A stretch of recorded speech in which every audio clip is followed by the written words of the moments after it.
But here's a fact. He did get pushback from them. They did try to fact check him in real time, but there were numerous questions that she would not answer.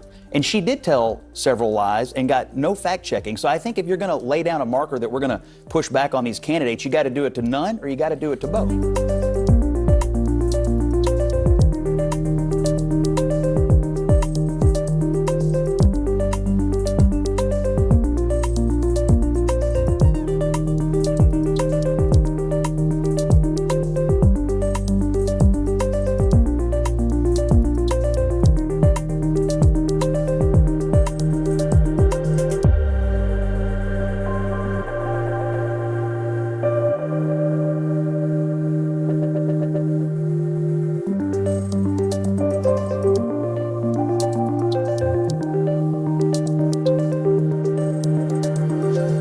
Her directly in the very first question if she thought they had any responsibility for the economic conditions or that people were better off than they were and she completely ignored it. They asked her on immigration. Why did you wait until 6 months before the election to do anything? And she completely ignored it. And so fact checking and Barb's aside, those are the two most important issues in the election. They asked her, she completely ignored them, and they spent all their time going after Trump and didn't follow up on any of that. I thought it was ridiculous.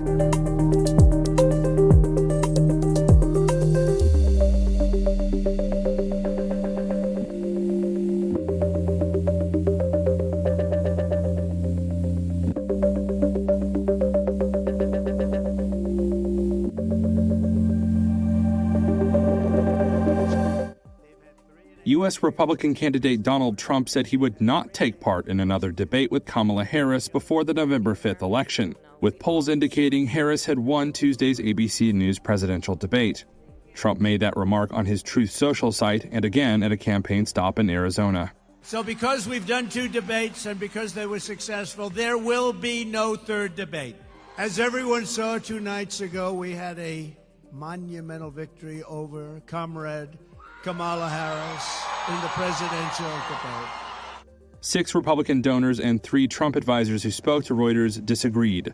They said they believed Harris had won because the former president struggled to stay on message. Senator Linsey, a prominent Trump ally, publicly told reporters it was a missed opportunity. At a rally soon after Trump's post went live, Harris said the candidates had a responsibility for a second face-off.